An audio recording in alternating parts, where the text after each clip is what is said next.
If you were joking before, you cannot joke again because everything is now very, very tight. Some of you are still making these mistakes that is causing your visa to be rejected in 2025. I'm talking about study visa here.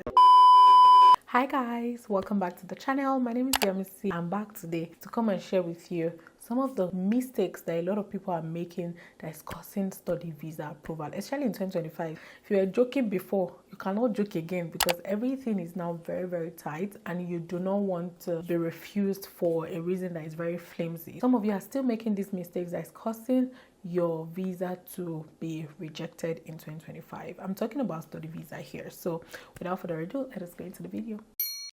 For those people that do not know, I came into Canada as a student in 2021. I've transitioned over the years, but I did not get my visa approved the first time. So I understand how important this video is for you. I've done a video on this that was quite extensive at the time. I'll leave the video up here for you to watch, but I wanted to also share some of the important points that people may not be taking note of.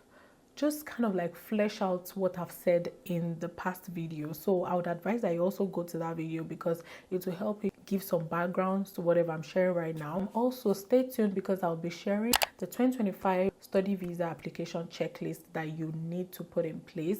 That video should be coming up after this video. So stay tuned, subscribe so that you get a notification on that video when it finally comes out. The first mistake that a lot of people are making is providing insufficient funds or not explaining their proof of funds. We already know that the amount that people were showing as proof of funds last year is different from the amount that people are showing now, and that was effective, is it August or September 7th, thereabout. Like I always say, be updated, stay updated so that you do not make these mistakes. And if at all you're using an agent, try to also work closely with your agent so that the agent does not submit someone else's application for your application and then you have to go through this misrepresentation review and all of that rabbit hole issues with IRCC.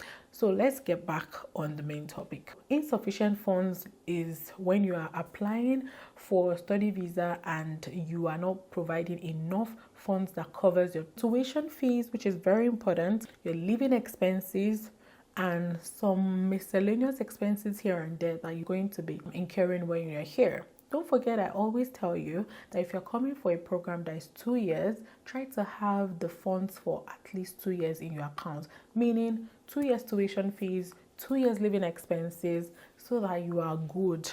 Also, try to leave allowance for extra expense so that when you're explaining in your letter of explanation, you let them know that that amount in your account will be covering those expenses.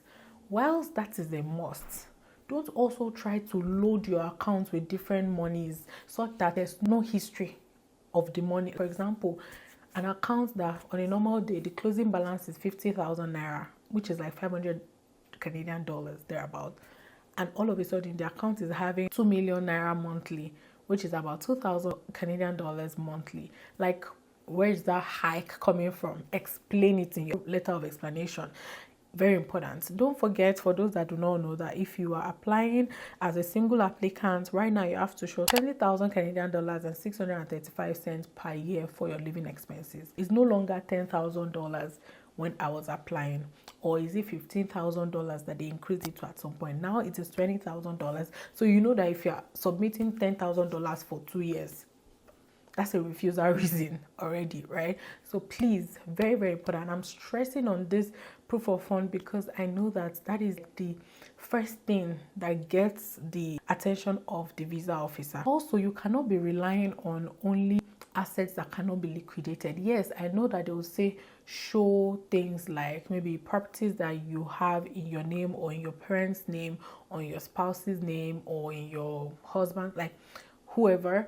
But also try to show liquidable, I hope that's correct, accounts such as investment accounts. So it could be fixed deposit accounts, mutual funds, that's money market, all those kind of accounts, such that they know that whenever you need an urgent money, you can get something ASAP. Because how will you be selling a house within 1 day or 2 days, right? Also try to make sure that that document that you're showing, they are not outdated. Look at the date, the timeline. Like, These people look at these things critically, and you'll be surprised that sometimes these people don't even have time to spend on your application. So that's why you try to cross your T's and dot the I's. Yeah, so do all of that. The next one is lack of ties to your home country. If you're coming to Canada, you have to prove that you are going back to your country. And how so? That's the ties that you have in your home country. Sometimes it could be that you have family members back home. Sometimes it could be that you have a business that is waiting for you. Include that business in the statement of purpose or the letter of explanation. Sometimes it's that maybe you are trying to take over your family business, maybe because you're a single person, or if you're married, you have a husband, kids, all of that back home. Those are strong points that would take you back home, right? Because it's one of the most important things that they look out for in your application.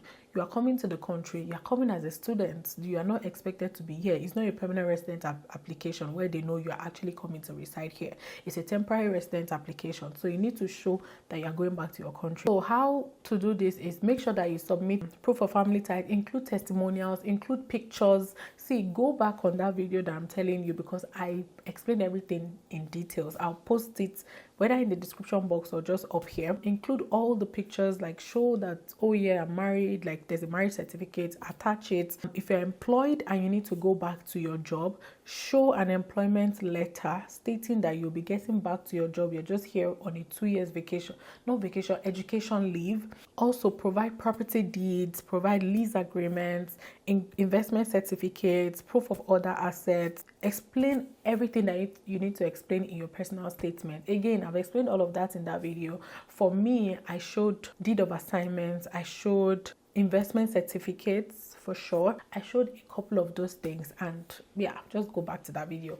But yes, that is another thing that people do not take note of. Those are those minor things, because again, like I always tell people, Canada application is not the type where you are opportune to have a face-to-face interview. Your application is speaking for itself. So if you are not coming correct in your application, you're not there to defend yourself. So that's why you have to make sure that you are following through with all the information or the instruction that they have given to you, which is on the IRCC website. Having gaps. Some people, when they finished studying, they probably went into content creation, or they just stopped, they couldn't get a job and they weren't working for a while. Explain what you were doing within those times. Like, those are important things that we overlook when we are trying to fill out our application. You could also share that you've been doing content creation, and if you're coming here for, say, marketing or communication and stuff, it fits perfectly into the future goal. The next one is not explaining your intention. Whilst I know that you must have done that in your letter of intent when you're trying to apply for admission, it's also important that you include that somewhat in your statement of purpose or your letter of explanation when you are submitting your visa application. You have to give a clear and a logical explanation of why you are coming into the country to apply to this country. Why Canada? Why not another country? Why can't you do that program in your country? Like, those are the explanation. You have to let them know the reason you are coming here. Oh, you know that Canada has one of the best education ranking.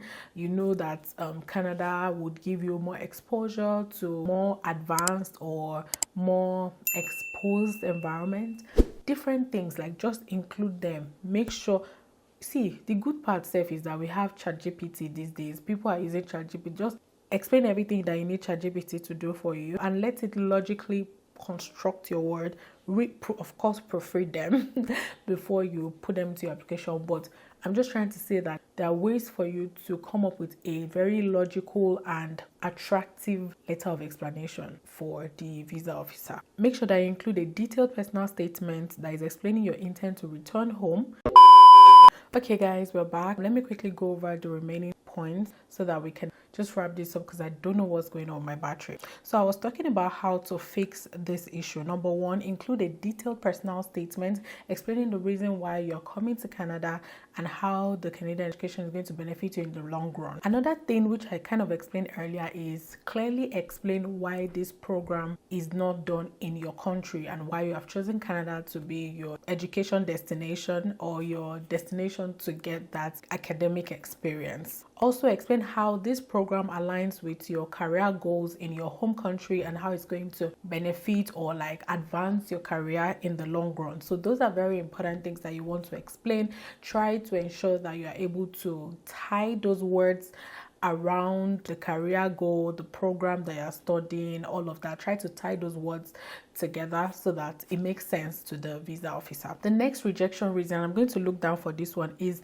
mismatch between the chosen program and the applicant's background or academic progression issues. Like I said in the last point, you want to ensure that you're able to tie your program with your future goal, like your career in the long run. So if the program or study does not align with your studies, for example, you did let's say biochemistry in your BSc, like your first degree, and then for your second degree you're going for communication, of course they do not align. So you have to give reason why this new program is what you're going for. So it's possible that, like I said before, you have been doing content creation, or you got a job in somewhere like Nigeria and you probably worked in the communication department of maybe a bank, a telecommunication sector and stuff.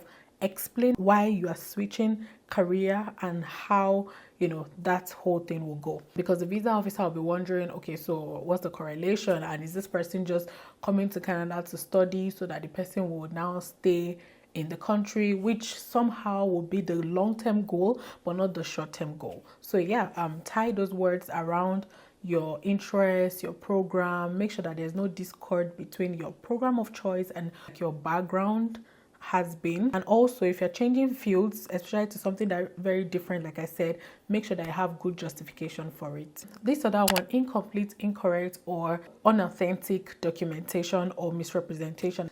This mostly happens to maybe people that use agents. Again, I'm saying this very lightly. I'm not saying that all agents are very careless, but I'm saying that make sure that the application that you're submitting, they are true to you, like they are not false documents, they apply to you, they are not someone else's document by error, and that they are very much complete information. So for example, the transcripts that are going to be attaching, the medical reports, all those reports like your police certificate, admission acceptance letter, all of that are very, very, very key, because they could lead to automatic refusal or even misrepresentation or ban, where you start explaining yourself, getting licensed immigration lawyers here and there, which you don't want to be in that shoe, right? Another thing would be using documents that appear to be forged or has gaps or inconsistency, for example, between financial declarations and bank statements. Some people, their bank statements, you can't really understand it. See, let me just tell you this. For everything that you know, once you are reviewing your application, your documents, you yourself can tell that, oh, maybe the visa officer might be wondering if this connects to this. Once you just have that incline that is going to happen, explain it in your statement of purpose, because again, there is no interview opportunity. Your application speaks for itself. Also, failing to provide biometrics or other newly introduced requirements like the provincial territorial attestation letters for programs is also a growing reason for refusal in 2025. There are so many reasons, but in 2025, those are some of the top reasons that people are getting refused. This next one is travel history. Sometimes people don't give correct information as to their travel history. I wonder why it's difficult for you to just check your stamps and just give the right information. And sometimes some people have overstayed their like a period whenever they travel somewhere, and then they did not provide the explanation, because when you're filling the form, there's a part that will tell you to provide all your travel history. So make sure that you have those explained clearly so that the visa officer is aware of the reason, because there's always a reason, right? So the first major one is always the proof of funds. The second major one is your statement of purpose or your letter of explanation. So like I've explained in the past, statement of purpose is when you're applying as a fresh candidate for study visa in Canada or any of these countries. Letter of explanation is when you've been refused before and then you're trying to apply again. So make sure that that letter is very, very detailed, not so lengthy, but then very detailed and concise, very clear as well. So anything that you know that is going to cause some questions in the mind of the visa officer, you clearly explain it in your statement of purpose or your letter of explanation. The last one I'm going to talk about is if you have a medical or a security concern. This one could be either if you've been banned from a country before, failed medicals, missing panel physician reports, adverse background findings, all of that can also cause refusals. Canada and a few countries share the same database, so you want to be as truthful as possible. If you were banned in a country before, explain the reason why you were banned, and of course they can review it. We've heard a lot of situations where immigration lawyer will step in to maybe explain your scenario. So if you know that you need to engage a licensed immigration lawyer in that situation, please do. But most importantly, make sure the application is very tight and that your proof of fund is the right amount, right financial information, and no unnecessary gaps, no overload in your bank accounts and all of that. I hope that this video is very helpful for you. Please don't forget to like, share and subscribe. I'll see you in my next one, be the 2025 application checklist for study visa in Canada. I know that it's going to be very helpful for you when you're trying to apply for your visa application, because it will give you step-by-step documents that you need to attach for each stuff. So for example, if you're applying and then you need to show maybe proof of fund, what are some of the important things to show as a form of proof of fund to back up your visa application. So yeah, I'll see you in the next video. Bye guys.